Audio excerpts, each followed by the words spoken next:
إن الحمد لله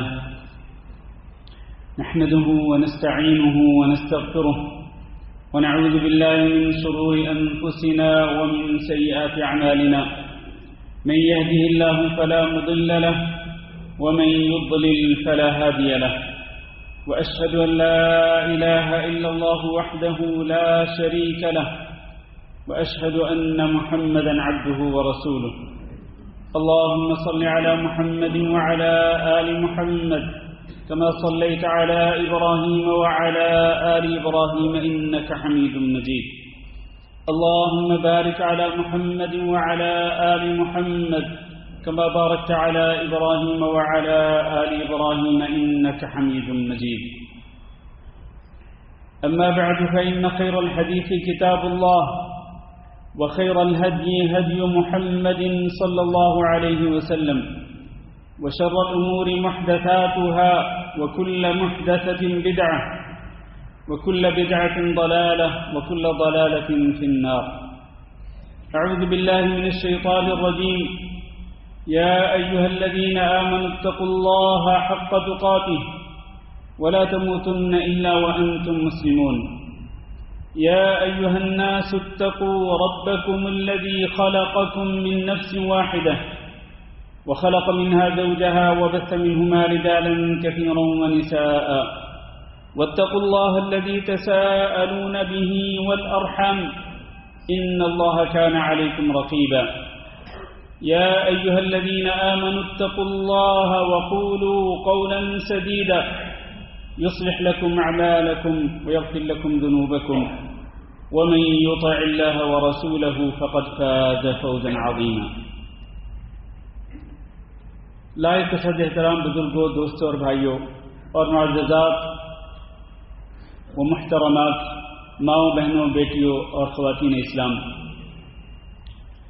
آج کے خطبہ جمعہ کا موضوع ہے اسلام میں حلال و حرام کے احکام، اور یہ بہت ہی اہم موضوع ہے۔ ہمیں یہ معلوم ہونا چاہیے کہ حلال و حرام کے احکام کیا ہیں ہمارے دین اسلام کے اندر، تاکہ ہم حلال کو استعمال کریں اور حرام سے اپنے دامن کو بچائیں، حرام سے اجتناب اور پرہیز کریں۔ اس سلسلے میں سب سے پہلی بات یہ ہے کہ کسی چیز کو حلال قرار دینے یا کسی چیز کو حرام قرار دینے کا اختیار کس کے پاس ہے؟ صرف اللہ رب العزت کے پاس اور اللہ کے رسول صلی اللہ علیہ وسلم کے پاس۔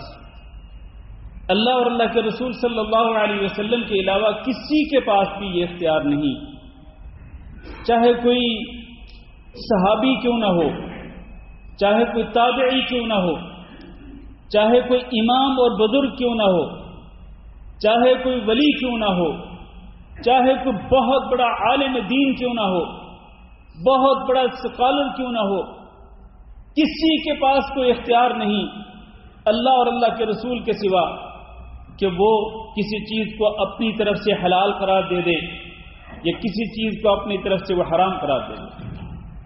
اللہ تعالیٰ نے قرآن مجید میں ارشاد فرمایا، قل افرأيتم ما انزل الله لكم من رزق فجعلتم منه حراما وحلالا، آپ بتلائیے کہ اللہ تعالیٰ نے تمہاری طرف جو رزق نازل کیا، تم اسی رزق میں سے ایک چیز کو حلال کہہ دیتے ہو اور دوسری چیز کو حرام کر دیتے ہو۔ قل اللہ اذن لکم، کیا اللہ رب العزت نے تمہیں اس کی اجازت دی ہے کہ تم جس چیز کو چاہو حلال قرار دے دو اور جس چیز کو چاہو حرام قرار دے دو؟ اللہ نے تمہیں اجازت دی ہے؟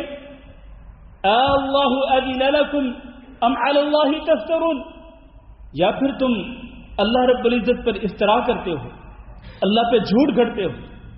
اس کا معنی یہ ہوا کہ اپنی طرف سے کسی چیز کو حلال کہنے یا اپنی طرف سے کسی چیز کو حرام قرار دینے کا مطلب کیا ہے؟ مطلب یہ ہے کہ آپ اللہ رب العزت پر افتراء پردازی کر رہے ہیں، آپ اللہ پہ جھوٹ گھڑ رہے ہیں، اور اللہ پہ جھوٹ گھڑنا یہ بہت بڑا گناہ ہے، جیسے کہ ابھی ہم بیان کریں گے۔ کوئی شخص اپنی طرف سے کسی چیز کو حلال یا حرام نہیں کہہ سکتا.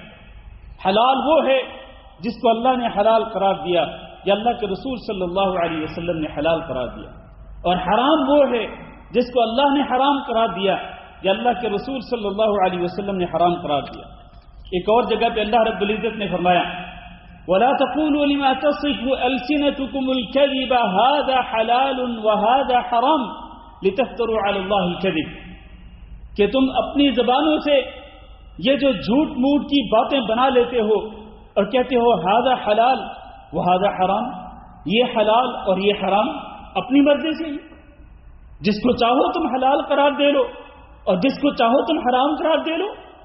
یہ جو تم جھوٹ موٹ کی باتیں کرتے ہو لِتَفْتَرُوا عَلَى اللَّهِ الْكَذِبَ, اللہ رب العزت پر جھوٹ گھڑنے کے لیے جان لو إِنَّ الَّذِينَ يَفْتَرُونَ عَلَى اللَّهِ الْكَذِبَ لَا يُفْلِحُونَ مَتَاعٌ قَلِيلٌ وَلَهُمْ عَذَابٌ أَلِيمٌ. جو اللہ پہ جھوٹ گھڑتے ہیں وہ کامیاب نہیں ہوں گے. وہ دنیا کے اندر دنیا کے ساز و سامان سے تھوڑا بہت فائدہ اٹھا لیں گے, لیکن آخر میں ان کے لیے کیا ہے؟ وَلَهُمْ عَذَابٌ أَلِيمٌ, ان کے لیے دردناک عذاب. اس لیے کسی انسان کو جرأت نہیں کرنی چاہیے, کسی بھی شخص کو جسارت نہیں کرنی چاہیے کہ وہ اپنی مرضی سے جس چیز کو چاہے حلال قرار دے لے اور جس چیز کو چاہے وہ حرام قرار دے لے. یہ اختیار نہیں ہے کسی کے پاس, جیسے کہ میں نے پہلے کہا کسی اسکالر کے پاس نہیں, یہ اختیار کسی ڈاکٹر کے پاس نہیں, یہ اختیار کسی امام یا عالم دین کے پاس نہیں, کسی مفسر محدث کے پاس نہیں ہے, اور حتیٰ کہ یہ اختیار کسی صحابی کے پاس بھی نہیں, صحابہ کرام کے پاس بھی یہ اختیار نہیں تھا. یہ صرف اللہ اور اللہ کے رسول صلی اللہ علیہ وسلم کے پاس. یہود و نصارہ نے اپنے علماء کو اور اپنے درویشوں کو یہ اختیار دے رکھا تھا. اللہ تعالیٰ نے قرآن مجید کے اندر ان کا ذکر کیا اتخذوا احبارهم ورهبانهم اربابا من دون اللہ. ان یہود و نصارہ نے کیا کیا تھا کہ اپنے علماء کو اور اپنے درویش صفت لوگوں کو اختیار دے رکھا تھا, ان کو انہوں نے اللہ کے سوا رب بنا لیا تھا. یہ آیت جب نازل ہوئی تو عدی بن حاتم رضی اللہ تعالیٰ عنہ آئے, کہنے لگے اللہ کے رسول, یہود و نصارہ اپنے علماء اور اپنے درویش صفت لوگوں کو رب تو نہیں بناتے تھے, ان کی پوجا تو نہیں کرتے تھے. یہ رب بنانے کا کیا معنی ہے؟ اللہ کے رسول نے فرمایا ہاں تم ٹھیک کہہ رہے ہو کہ وہ اپنے علماء اور درویش صفت لوگوں کو رب تو نہیں بناتے تھے, مطلب ان کی پوجا تو نہیں کرتے تھے, لیکن یہ بات تو تھی نا ان کے پاس, ان کے ہاں یہ بات تو تھی کہ وہ جس چیز کو حلال کہتے تم بھی اس کو حلال کہتے, وہ جس چیز کو حرام کہتے تم بھی اس کو حرام کہتے. یہی معنی تو ہے رب بنانے کا. اس کا مطلب یہ ہے کہ آج اگر کوئی شخص کسی ولی, کسی امام, کسی بزرگ, کسی عالم, کسی اسکالر کو اگر وہ یہ اختیار دیتا ہے کہ وہ جس چیز کو چاہے حلال قرار دے دے, جس چیز کو چاہے وہ حرام قرار دے دے, اس کا مطلب یہ ہے کہ وہ اس کو رب بنا کر اس کی پوجا کر رہا ہے. اور آج بے شمار لوگ ہیں جنہوں نے اپنے اس طرح کے پیروں فقیروں کو اپنا رب بنا رکھا ہے, اپنے مولویوں کو رب بنا رکھا ہے کہ وہ جو کچھ کہہ دیں وہ حرف آخر ہوتا ہے, اس کے بعد کوئی گنجائش نہیں کسی دوسرے کی بات سننے کی. قرآن اور حدیث ان کے سامنے پیش کریں تو آگے سے کہتے ہیں اچھا آپ ہمارے عالم سے بڑے عالم ہیں, آپ ہمارے پیروں فقیروں سے بڑے آپ علم رکھنے والے ہیں. اور میرے بھائیوں, معیار کسی شخصیت کا نہیں, معیار یہ ہے کہ اللہ رب العزت نے کس چیز کو حلال یا حرام قرار دیا اور اللہ کے رسول صلی اللہ علیہ وسلم نے اپنی احادیث مبارکہ میں کس چیز کو حلال یا حرام قرار دیا. یہ اصل معیار ہے, یہ کسوٹی ہے جس پر آپ کو پرکھنا ہے حلال اور حرام کو. اسی لیے کسی کو بھی یہ اختیار نہیں دیا جا سکتا. آئیے اب میں حلال و حرام کے کچھ ضابطے آپ کے سامنے بیان کرنا چاہتا ہوں جو اصل موضوع ہے. اس حوالے سے کچھ ضابطے آپ اچھی طرح سے ذہنوں میں بٹھا کے جائیں, کچھ اصول اپنے ذہنوں میں بٹھا کے جائیں. یہ کچھ علمی باتیں ہیں جن کو سمجھنا ضروری ہے.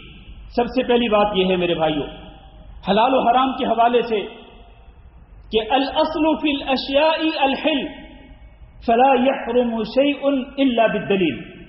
یہ قاعدہ کلیہ یاد کر لیں کہ تمام چیزوں کے اندر اصل بات یہ ہے کہ ہر چیز حلال ہے. ہر چیز کیا ہے؟ حلال ہے، سوائے اس چیز کے کہ جس کی حرمت قرآن اور حدیث سے ثابت ہو. قرآن اور حدیث سے جس کی حرمت ثابت ہوگی وہ حرام ہوگی، ورنہ اس کو چھوڑ کر باقی تمام کی تمام چیزیں حلال ہیں. یہ قاعدہ کلیہ یاد رکھ لیں میرے بھائیو. اس لیے اگر کوئی بندہ آپ کے سامنے یہ دعویٰ کرے کہ فلاں چیز حرام ہے، اس سے کیا کہا جائے گا؟ اس سے یہ پوچھا جائے گا کہ بھائی آپ اس کو حرام کہہ رہے ہیں نا، تو دلیل پیش کریں. قرآن سے کوئی دلیل پیش کریں یا حدیث سے کوئی دلیل پیش کریں کہ یہ حرام ہے. اگر دلیل ہے ٹھیک ہے سر آنکھوں پر، اگر دلیل نہیں تو پھر وہ چیز حلال ہے. اور اگر کوئی شخص آپ کے سامنے یہ کہتا ہے کہ فلاں چیز حلال ہے، مثلا یہ پانی کی بوتل یہ حلال ہے، میں کہتا ہوں کہ یہ پانی حلال ہے، میں یہ دعویٰ کرتا ہوں، آپ میں سے کوئی بھی شخص مجھ سے یہ مطالبہ نہیں کر سکتا کہ مولانا دلیل پیش کریں کہ یہ پانی حلال ہے. یہ دعویٰ آپ نہیں کر سکتے، یہ مطالبہ آپ نہیں کر سکتے، کیونکہ میں تو اصل پر قائم ہوں. اصل یہ ہے کہ تمام چیزیں حلال ہیں. جو شخص یہ دعویٰ کرے گا کہ یہ پانی حرام ہے، اس سے دلیل کا مطالبہ کیا جائے گا کہ بتلاؤ تم کس دلیل کی بنا پہ اس کو حرام کہہ رہے ہیں. یہ قاعدہ کلیہ آپ کو سمجھ آیا ہے میرے بھائیو؟ یہ بہت کام کی بات ہے. یہ قاعدہ کلیہ انسان اپنے ذہنوں میں بٹھا لے تو بہت سارے مسئلے حل ہو جاتے ہیں.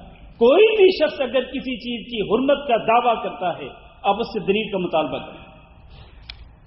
اور دوسرا قاعدہ اور کلیہ یہ ہے کہ تمام پاکیزہ چیزیں حلال ہیں اور تمام ناپاک اور گندی چیزیں حرام ہیں.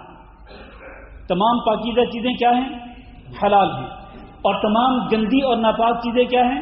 حرام ہیں. اس کی دلیل اللہ تعالیٰ نے قرآن مجید میں ارشاد فرمایا اپنے پیارے نبی جناب محمد صلی اللہ علیہ وسلم کے حوالے سے کہ الذین یتبعون الرسول النبی الأمی الذي يجدونه مكتوبا في التوراة والإنجيل يأمرهم بالمعروف وينهاهم عن المنكر ويحل لهم الطيبات ويحرم عليهم الخبائث.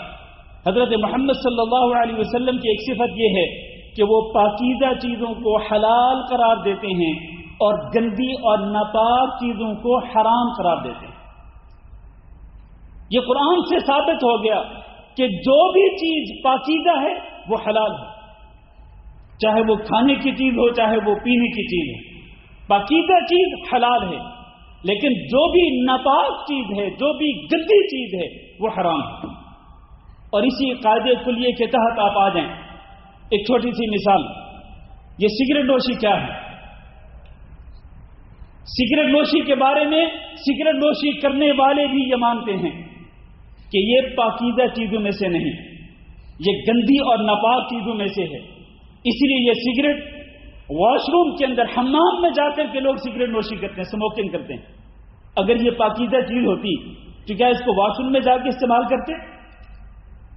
تو اس اصول اور اس ضابطے کے تحت چونکہ سگریٹ نوشی اور ہر قسم کی اسموکنگ اور اس طرح کی جتنی بھی چیزیں ہیں یہ ساری چیزیں خبائث کے اندر آتی ہیں، طیبات کے اندر نہیں آتی. خبائث کے اندر آتی ہیں تو یہ چیزیں حرام ہیں. اور اس کے اور بھی بہت سارے دلائل ہیں. میں اس موضوع کی طرف جانا نہیں چاہتا ورنہ ہماری گفتگو لمبی ہو جائے گی. اللہ تعالیٰ نے قرآن مجید میں ارشاد فرمایا یسألونک ماذا احل لهم، یہ لوگ آپ سے پوچھتے ہیں کہ ان کے لیے کیا چیز حلال کی گئی. اللہ نے ایک ضابطہ بتلا دیا، فرمایا قل احل لكم الطیبات، قل احل لكم الطیبات، کہ تمہارے لیے تمام پاکیزہ چیزیں حلال ہیں. اب دیکھیں اللہ تعالیٰ نے یہ نہیں کہا نام لے لے کر فلاں چیز بھی حلال، فلاں چیز بھی حلال، فلاں چیز بھی حلال، فلاں چیز بھی حلال. قرآن مجید میں کہیں بھی اللہ نے نام لے لے کر نہیں کہا کہ فلاں فلاں چیز حلال ہے، بلکہ اللہ نے کیا ایک ضابطہ بیان کر دیا احل لکم الطیبات، جتنی پاکیزہ چیزیں ہیں وہ ساری کی ساری تمہارے لیے حلال ہیں. یہ ایک ضابطہ ہمارے سامنے آ گیا. اللہ نے فرمایا یا ایھا الذین آمنوا کلوا من طیبات ما رزقناکم، اے ایمان والو ہم نے تمہیں جو کچھ بھی رزق کے طور پر عطا کیا ہے اس میں سے جتنی پاکیزہ چیزیں ہیں ان کو تم خوب کھاؤ پیو، تم پر کوئی حرج نہیں. واشکروا للہ، لیکن اللہ کا شکر بھی ادا کرتے رہو. اس ضابطے سے معلوم یہ ہوا کہ تمام پاکیزہ چیزیں حلال ہیں اور تمام گندی اور ناپاک چیزیں حرام ہیں۔ تیسری چیز، جس چیز کے اندر بھی بے حیائی کا کوئی پہلو ہو، ظاہری طور پر یا باطنی طور پر، وہ حرام ہے۔ اللہ تعالیٰ نے قرآن مجید میں ارشاد فرمایا، قل، آپ اور اس آیت کو اور اس سے اگلی آیت کو جو میں بیان کروں گا، ان دو آیتوں کو ذرا توجہ سے سنیے، کیونکہ اس میں کئی چیزیں ہیں جو حرام ذکر کی گئی ہیں، جن کو اللہ تعالیٰ نے حرام قرار دیا ہے، لہذا ہمیں ان تمام کی تمام چیزوں سے اپنے دامن کو بچانا ہے، پرہیز کرنا، اجتناب کرنا ہے۔ اللہ نے فرمایا، قل انما حرم ربی الفواحش، قل انما حرم ربی الفواحش ما ظہر منها وما بطن، آپ کہہ دیجئے کہ میرے رب نے حرام کر دیا ہے۔ کیا کر دیا ہے؟ حرام کر دیا ہے، حرام قرار دے دیا ہے ان تمام کی تمام چیزوں کو جن کے اندر بے حیائی ہوتی ہے۔ بے حیائی کا پہلو جس چیز کے اندر بھی ہوگا، جس کام کے اندر بھی بے حیائی ہوگی، اس کو اللہ تعالی نے حرام قرار دیا۔ ما ظہر منها وما بطن، وہ چیزیں، وہ حرکتیں، وہ کام چاہے ظاہری ہوں چاہے وہ چھپ چھپ کر کیے جائیں۔ جیسا کہ ایک تو یہ ہے کہ ظاہری طور پر آپ میں سے کوئی شخص، اللہ تعالی ہم سب کو ان تمام بے حیائی کے کاموں سے بچنے کی توفیق دے، کوئی بھی انسان ظاہری طور پر لوگوں کے سامنے دیدہ دلیری کے ساتھ وہ کسی عورت سے بدکاری کر رہا ہو، یہ ظاہری بے حیائی ہے۔ اور ایک کیا ہے؟ ایک یہ ہے کہ خفیہ طور پر گرل فرینڈ یا بوائے فرینڈ بنا کر اس کے ساتھ پھر خفیہ طور پر تعلقات قائم کرنا اور خفیہ ملاقاتیں کرنا اور خفیہ طور پر بے حیائی کے کام کرنا۔ گرل فرینڈ یا بوائے فرینڈ، اور آج ہمارے معاشرے کے اندر یہ چیز عام سمجھی جاتی ہے۔ یہ وہ بے حیائی ہے کہ جو باطنی طور پر چھپی ہوئی بے حیائی ہے۔ حرم ربی الفواحش، اس طرح کی جتنی بھی چیزیں ہیں میرے رب نے ان کو حرام قرار دے دیا، لہذا بے حیائی والے کاموں سے بچو۔ ہمارے رب نے جو ہمارا خالق و مالک ہے، جو ہمارا محسن ہے، ہمارا مربی ہے، جس نے ہمیں بے شمار نعمتیں نوازی ہیں، عطا کی ہیں، ہمارے رب نے بے حیائی والے تمام کے تمام کاموں کو حرام قرار دے دیا۔ اور اسی حرام کاموں کے اندر آج یہ موبائل کا ناجائز استعمال بھی ہے۔ موبائل کا ناجائز استعمال، اس موبائل کے ذریعے حیا باختہ مناظر کو دیکھنا، حیا باختہ موسیقی اور میوزک کو سننا، یہ میرے رب نے حرام کیا ہے۔ یہ قرآن کہہ رہا ہے کہ یہ ساری چیزیں حرام ہیں، حرام ہیں، حرام۔ اس لیے ان تمام چیزوں سے بچنا ضروری ہے۔ اور پھر فرمایا والإثم والبغي بغیر الحق، اسی طرح میرے رب نے گناہ کو بھی حرام قرار دیا، میرے رب نے ناجائز طور پر کسی پہ ظلم کرنا بھی حرام قرار دیا۔ وَأَن تُشْرِكُوا بِاللَّهِ مَا لَمْ يُنَزِّلْ بِهِ سُلْطَانًا، اور میرے رب نے اس بات کو بھی حرام قرار دیا کہ تم کسی کو اللہ کے ساتھ شریک بناؤ کہ جس کی اللہ تعالیٰ نے کوئی دلیل ذکر نہیں، اللہ نے کوئی دلیل نازل نہیں کی۔ وَأَن تَقُولُوا عَلَى اللَّهِ مَا لَا تَعْلَمُونَ، اور اسی طرح تم اللہ تعالیٰ پر وہ چیز کہو کہ جو تم جانتے نہیں ہو، جس کا تمہیں علم نہیں۔ یہ تمام کی تمام چیزیں حرام ہیں۔ اب اگلی آیت کی طرف آ جائیے۔ سورۃ الانعام میں اللہ رب العزت نے فرمایا قل تعالوا اتل ما حرم ربکم علیکم، آپ کہہ دیجئے کہ آؤ ذرا میری طرف، میں تمہیں پڑھ کے سناتا ہوں کہ تمہارے رب نے کس چیز کو تم پر حرام قرار دیا۔ ہمارا موضوع کیا ہے؟ حلال اور حرام۔ تو اللہ کے رسول فرما رہے ہیں کہ اللہ تعالیٰ فرما رہے ہیں کہ اے میرے رسول کہیے ان کو قل تعالوا، آئیے ذرا، اتل ما حرم ربکم علیکم، میں تمہیں پڑھ کے سناتا ہوں کہ تمہارے رب نے تم پہ کون کون سی چیز کو حرام کیا ہے۔ ان میں سے سب سے پہلی چیز اتل ما حرم ربکم علیکم الا تشرکوا به شیئا، کہ اللہ کے ساتھ تم نے کسی کو شریک نہیں ٹھہرانا۔ پھر اس کے بعد آگے چل کر فرمایا ولا تقتلوا اولادکم من املاق، غربت کے خوف سے اپنی اولاد کو قتل نہ کرنا۔ اس کا مطلب یہ ہے کہ غربت کے خوف کی بنا پر اولاد کو قتل کرنا یہ ایک بہت بڑا گناہ ہے جس کو میرے رب نے حرام قرار دیا ہے۔ آج لوگ جب ان کے ہاں یہ معاملہ ہوتا ہے حمل ٹھہر جاتا ہے ان کی بیویوں کے پاس تو پھر بھاگے پھرتے ہیں، مولویوں کے پاس جاتے ہیں، علماء کے پاس جاتے ہیں کہ ابھی تو ہمارا ایک بچہ دودھ پیتا ہے اور ادھر سے حمل ٹھہر گیا ہے، تو کیا ہم حمل ضائع کر سکتے ہیں؟ حمل ضائع کروانا قتل کرنے کے مترادف اللہ نے حرام قرار دیا، لا تقتلوا اولادکم، اپنے اولاد کو قتل مت کرو غربت کے خوف کی وجہ سے۔ نحن نرزقکم وإیاہم، تمہیں بھی ہم ہی رزق دیتے ہیں اور تمہاری ہونے والی جو اولاد ہوگی ہم ہی انہیں بھی رزق دیں گے۔ رزق دینا ہمارے اختیار میں، تمہارے اختیار میں ہے۔ اسی طرح وَلَا تَقْرَبُوا الْفَوَاحِشَ مَا ظَهَرَ مِنْهَا وَمَا بَطَنَ، کہ تمام بے حیائی والی چیزیں جتنی بھی ہیں، ظاہری ہوں باطنی ہوں، ان کے قریب بھی نہیں جانا، ان کو بھی حرام قرار دے دیا اللہ رب العزت نے۔ وَلَا تَقْتُلُوا النَّفْسَ الَّتِي حَرَّمَ اللَّهُ إِلَّا بِالْحَقِّ، کسی جان کو قتل کرنا حرام ہے، اللہ نے منع کر دیا، کسی بے گناہ انسان کو قتل کرنے سے یہ بھی حرام۔ وَلَا تَقْرَبُوا مَالَ الْيَتِيمِ إِلَّا بِالَّتِي هِيَ أَحْسَنُ، یتیم کے مال کے قریب بھی نہ جانا۔ اس کا مطلب یہ ہے کہ یتیم کے مال کو کھانا بھی حرام ہے۔ جو لوگ یتیم کا مال کھاتے ہیں ظلم کرتے ہوئے، وہ اپنے پیٹوں کے اندر جہنم کی آگ کو بھر رہے ہیں۔ یہ سورۃ النساء میں اللہ رب العزت کا فرمان ہے۔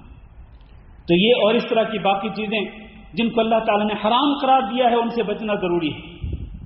اسی طرح آئیے میں دو آیتیں اور ذکر کرنا چاہتا ہوں۔ ان دو آیتوں کے اندر بھی اللہ تعالیٰ نے کچھ محرمات کا ذکر کیا ہے، کچھ حرام چیزوں کا ذکر کیا ہے۔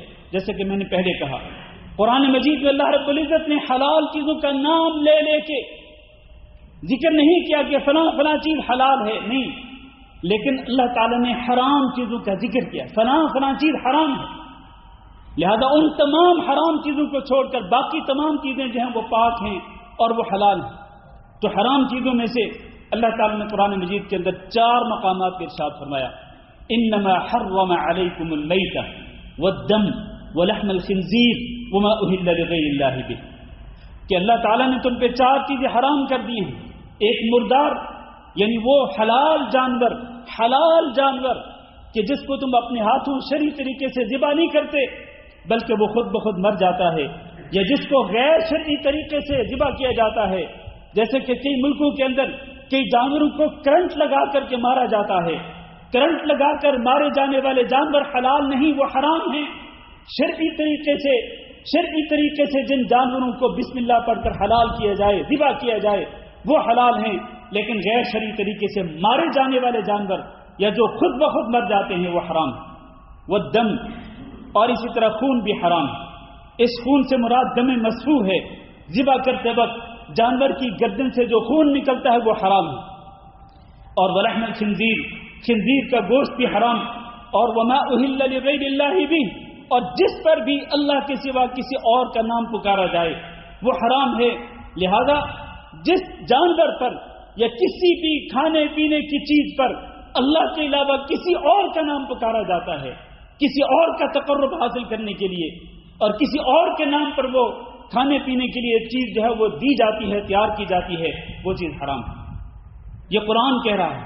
اس سے ثابت یہ ہوا کہ آج لوگ جو، میں اب کس چیز کا نام لوں، لوگ وہ ایک شیخ عبد القادر جیلانی رحمہ اللہ کے نام کی 11ویں شریف بھی ہے، وہ نیاز ہوتی ہے شیخ عبد القادر جیلانی رحمہ اللہ کے نام پر، اور حسین رضی اللہ تعالیٰ عنہ کے نام پر بھی نیازیں بانٹی جاتی ہیں۔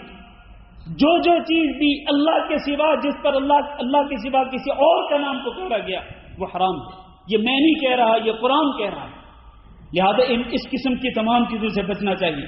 سورۃ المائدہ کے شروع میں فرمایا گیا، حرمت علیکم المیتۃ والدم ولحم الخنزیر وما اہل لغیر اللہ بہ، یہ 4 چیزیں وہی جو پچھلی آیت میں ذکر کی گئی۔ اس کے بعد فرمایا والمنخنقہ، وہ جانور جس کا گلا گھونٹ دیا جائے، چاہے اس کا گلا خود گھٹ جائے کسی رسی کے ساتھ یا کسی اور چیز کے ساتھ، وہ مر جائے، وہ حرام ہے، یا کوئی انسان اس کے گلے کو گھونٹ کر کے اس کو مار دے، وہ بھی حرام ہے۔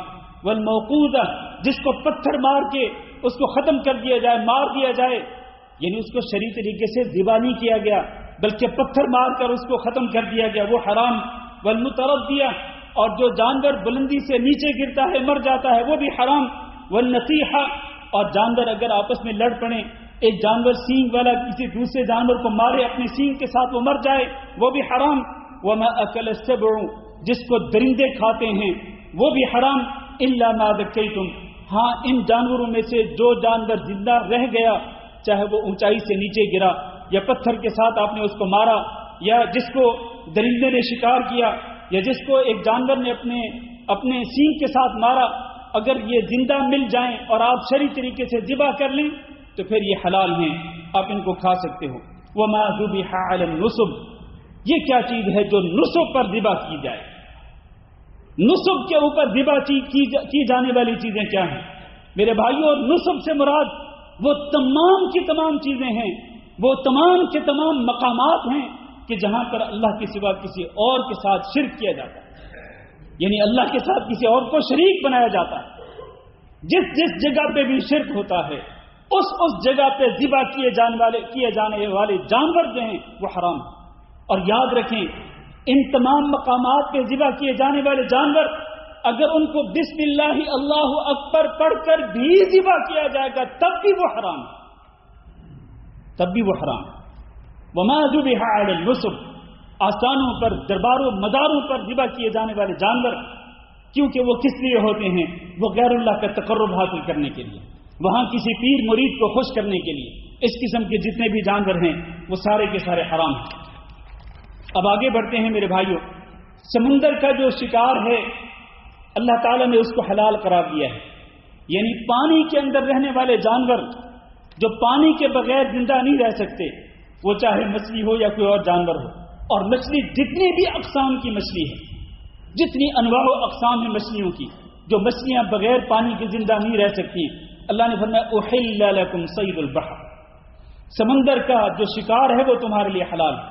اور یہاں سمندر سے مراد پانی، پانی وہ سمندر کا ہو، دریا کا ہو، نہر کا ہو، جو پانی کے اندر رہنے والے جانور جو پانی کے بغیر زندہ نہیں رہ سکتے ہیں وہ سب آپ کے لیے حلال قرار دیے گئے۔ اسی طرح اللہ کے رسول صلی اللہ علیہ وسلم نے فرمایا کہ ہر وہ جانور جو کچلی والا ہو اور کچلی کے ذریعے وہ شکار کر کے کھاتا ہو وہ حرام ہے۔ اسی طرح ہر وہ جانور، ہر وہ پرندہ جو پنجے کے ساتھ شکار کر کے کھاتا ہو، پنجے کے ساتھ، اس کو بھی نبی کریم صلی اللہ علیہ وسلم نے حرام قرار دیا۔ اسی طرح میں بات مختصر کرتا ہوں، جتنے ایسے کھانے پینے کی چیزیں ہیں کہ جو خراب ہو چکی ہیں، کھانے پینے کی وہ تمام چیزیں جو خراب ہو چکی ہیں، جن کے اندر بدبو پیدا ہو چکی ہو، وہ حرام ہیں۔ اس کی وجہ کیا ہے؟ وجہ یہ ہے کہ وہ چیزیں اگر آپ استعمال کریں گے، خراب چیزیں، بدبودار چیزیں اگر آپ ان کو استعمال کریں گے تو یقیناً وہ چیزیں آپ کے لیے نقصان دہ ثابت ہوں گی۔ اور اللہ کے رسول صلی اللہ علیہ وسلم کا فرمان ہے کہ لا ضرر ولا ضرار، کسی کو بھی نقصان نہیں پہنچانا، اپنی ذات کو بھی نقصان نہیں پہنچانا، اس سے منع کر دیا رسول اکرم صلی اللہ علیہ وسلم نے۔ اسی طرح سے جو گھریلو پالتو گدھے ہوتے ہیں وہ بھی حرام ہیں، خچر بھی حرام ہیں، ان کو حرام قرار دیا گیا ہے۔ اور آخر میں دو چیزیں ذکر کر کے میں خطبہ ختم کرتا ہوں۔ میرے بھائیوں، جتنی بھی نشہ آور چیزیں ہیں، چاہے وہ کھانے کی چیزیں ہوں چاہے وہ پینے کی چیزیں ہوں، وہ ساری کی ساری حرام ہیں۔ نشے والی چیزیں، جس چیز کے اندر بھی نشہ ہے اس کا کچھ بھی نام ہو، اس کا نام کچھ بھی ہو، نشے والی چیز ہے تو وہ حرام ہے۔ رسول اکرم صلی اللہ علیہ وسلم نے فرمایا کل مسکر خمر وکل مسکر حرام، ہر نشہ آور چیز خمر ہے جس کو اللہ تعالیٰ نے قرآن مجید کے اندر ناپاک اور حرام قرار دیا ہے۔ فرمایا ہر نشہ آور چیز خمر ہے اور ہر نشہ آور چیز حرام ہے۔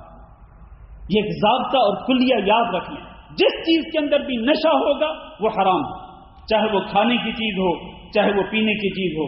اللہ تعالیٰ نے قرآن مجید میں ارشاد فرمایا انما الخمر والمیسر والانصاب والازلام رجس من عمل الشیطان فاجتنبوه لعلکم تفلحون، کہ خمر یعنی ہر نشہ آور چیز، اور اسی طرح جوا، اور اسی طرح یہ بت، اور اسی طرح وہ تیر جن کے ساتھ قسمت کا حال معلوم کیا جاتا ہے، جس طرح جاہلیت میں لوگ تیروں کے ذریعے قسمت کا حال معلوم کرتے تھے، اپنے فیوچر کو جاننے کی کوشش کرتے تھے، یہ چاروں چیزیں اللہ نے فرمایا یہ ناپاک ہیں، شیطانی عمل ہیں، لہذا ان سے بچ کے رہو۔ اور نبی کریم صلی اللہ علیہ وسلم نے فرمایا من شرب الخمر فی الدنیا لم یشربها فی الآخرہ، جو دنیا کے اندر کوئی بھی نشہ آور چیز استعمال کرے گا اس کو قیامت کے دن اس کو خمر نصیب نہیں ہوگی. یعنی معنی یہ ہے کہ جنت کے اندر خمر کی، شراب کی نہریں چل رہی ہوں گی، اور وہ جنت کی جو خمر ہے، ہر وہ شخص جنت کی خمر سے محروم ہوگا جس نے دنیا کے اندر کوئی بھی نشہ آور چیز استعمال کی. اور جنت کی خمر سے محروم رہنے کا معنی کیا ہے کہ وہ شخص جنت میں داخل ہی نہیں ہوگا. نشہ آور چیزوں کو استعمال کرنے والا جنت میں داخل ہی نہیں ہوگا. یہ میرے پیارے نبی اور آپ کے پیارے نبی جناب محمد صلی اللہ علیہ وسلم کے ارشاد گرامی. اسی طرح سے کوئی ہر وہ چیز جو کہ چوری کر کے حاصل کی جائے یا جس کو چھین کر کے حاصل کیا جائے، ڈاکہ زنی کر کے حاصل کی جائے، وہ بھی حرام ہے. اس کو بھی نبی کریم صلی اللہ علیہ وسلم نے حرام قرار دیا ہے. میرے بھائیوں، یہ کچھ قواعد اور کچھ ضابطے اور اصول میں نے ذکر کیے ہیں حلال و حرام کے.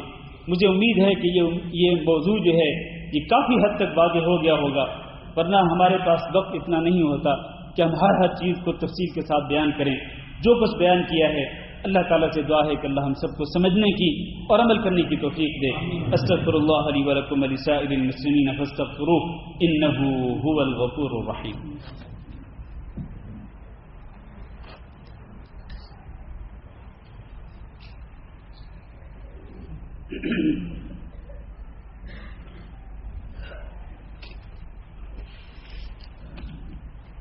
ان الحمد للہ نحمده ونستعینه ونستغفره ونعوذ بالله من شرور أنفسنا ومن سيئات أعمالنا. من يهده الله فلا مضل له ومن يضلل فلا هادي له، وأشهد أن لا إله إلا الله وحده لا شريك له، وأشهد أن محمدا عبده ورسوله. اللهم صل على محمد وعلى آل محمد كما صليت على إبراهيم وعلى آل إبراهيم إنك حميد مجيد. اللهم بارك على محمد وعلى آل محمد كما باركت على إبراهيم وعلى آل إبراهيم إنك حميد مجيد. اما بعد، عزیز بھائی اور دوستو، ایک حدیث بیان کرنا چاہوں گا آج کے موضوع سے متعلق، اور پھر اس کے بعد ایک تنبیہ ہے جو میں آپ کے سامنے عرض کرنا چاہوں گا. حدیث جو میں ذکر کرنا چاہتا ہوں وہ نبی کریم صلی اللہ علیہ وسلم کا فرمان ہے. حدیث صحیح بخاری، صحیح مسلم اور حدیث کی بیشتر کتابوں کے اندر موجود ہے. اللہ کے رسول نے فرمایا ان الحلال بین وان الحرام بین. حلال بھی واضح ہے اور حرام بھی واضح ہے. یعنی دین اسلام کے اندر، قرآن و حدیث کے اندر حلال کے احکام بھی بیان کر دیے گئے ہیں اور حرام کے احکام بھی بیان کر دیے گئے ہیں. ہر چیز کلیئر ہے، بالکل واضح ہے. لیکن وبینہما امور مشتبہات لا يعلمہن کثیر من الناس.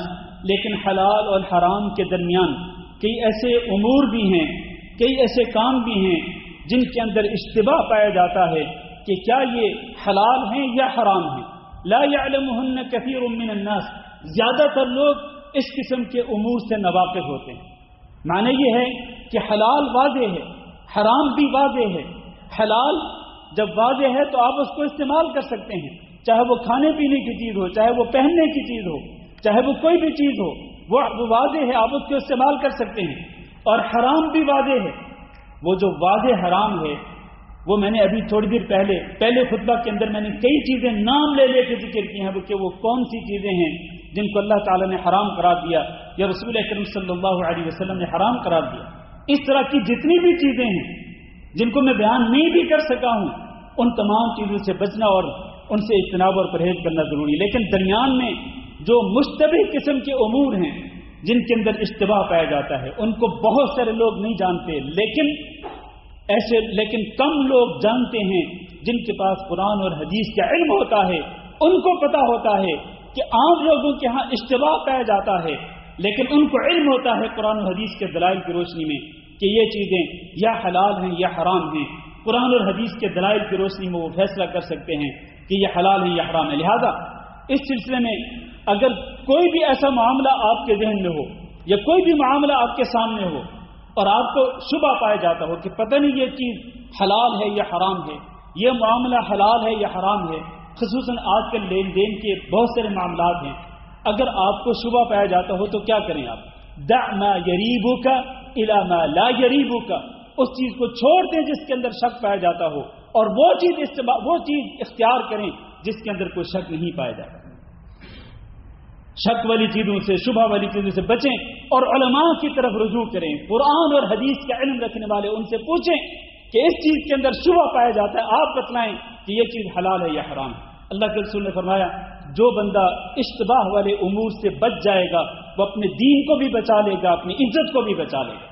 لیکن جو بندہ اشتباہ والے امور کے اندر واقع ہو جائے گا وہ حرام میں چلا جائے گا. جیسا کہ اللہ کے رسول نے اس کی مثال بیان فرمائی کہ ایک بادشاہ کی چراگاہ ہوتی ہے. اگر کوئی بندہ اپنے جانوروں کو چراتے چراتے اس چراگاہ کے قریب چلا گیا تو بہت قریب ہے کہ یہ اس کا دھیان تھوڑا سا ہٹے گا اور اس کے جانور اس بادشاہ کی چراگاہ کے اندر چلے جائیں گے. بالکل اسی طرح سے انسان جب اس مشتبہ قسم کے امور کے اندر چلا جاتا، پرواہ نہیں کرتا، وہ کہتا ٹھیک ہے یار کچھ نہیں ہوتا. جیسا کہ آج کل کئی بینکوں کے اندر لوگوں نے ایک شریعہ بورڈ قائم کر رکھے ہیں، نام نہاد قسم کے شریعہ بورڈ بنے ہوئے ہیں اور وہ کئی معاملات کو حلال اور جائز کہتے ہیں. لوگ کہتے ہیں چلو یار کچھ نہیں ہوتا، فلاں بینک کے شریعہ بورڈ نے کہا کہ جائز. اور بھائی تحقیق کر لو کم از کم. جب آپ اس طرح لاپرواہی سے اس طرح مشتبہ امور کے اندر چلے جائیں گے تو ایک دن آئے گا کہ آپ حرام کے اندر واقع ہو جائیں گے. اس انسان کو اپنے دامن کو بچانا چاہیے. دع ما یریبک الی ما لا یریبک. آخر میں جو تنبیہ کرنا چاہتا ہوں وہ یہ ہے میرے عزیز بھائیوں، جیسا کہ یہ آپ کو پتہ ہے کہ ذوالقعدہ کا مہینہ شروع ہو چکا ہے اور ذوالقعدہ کا مہینہ حرمت والے 4 مہینوں میں سے ایک مہینہ ہے. اور حرمت والے مہینے 3 لگاتار آتے ہیں، ذوالقعدہ، پھر ذوالحجہ اور پھر محرم اور پھر رجب کا مہینہ. یہ 4 حرمت والے مہینے. ان 4 مہینوں کی خاص بات یہ ہے کہ فلا تظلموا فیہن انفسکم. ان 4 مہینوں کے اندر خصوصی طور پر تم نے اپنی جانوں پہ ظلم نہیں کرنا ہے. اپنی جانوں پہ ظلم کیا ہے؟ انسان گناہ کر کے، کسی بھی قسم کا گناہ کر کے اپنی ہی جان پہ ظلم کرتا ہے.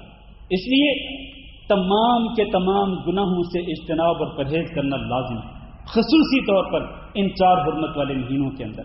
لہذا ہمیں ابھی سے احتیاط کرنی ہوگی. ویسے تو سال کے تمام مہینوں کے اندر تمام گناہوں سے بچنا ضروری ہے، لیکن حرمت والے مہینوں کے اندر تمام گناہوں سے اجتناب کرنا اور بھی زیادہ ضروری ہے. اللہ تعالیٰ سے دعا ہے کہ اللہ ہم سب کو تمام گناہوں سے بچنے کی توفیق دے. اللهم اغفر لنا وللمؤمنين والمؤمنات وللمسلمين والمسلمات الأحياء منهم والأموات. اللهم إنا نسألك العفو والعافية والمعافاة الدائمة في الدنيا والآخرة. اللهم إنا نسألك رضاك والجنة ونعوذ بك من سخطك والنار. اللهم فرج هم المهمومين ونفس كرب المكروبين واقض الدين عن المدينين واشف مرضانا ومرضى المسلمين. اللهم آمنا في أوطاننا واجعل هذا البلد آمنا مطمئنا وسائر بلاد المسلمين. عباد الله، إن الله يأمر بالعدل والإحسان وإيتاء ذي القربى وينهى عن الفحشاء والمنكر والبغي يعظكم لعلكم تذكرون. سبحان ربك رب العزة عما يصفون وسلام على المرسلين والحمد لله رب العالمين.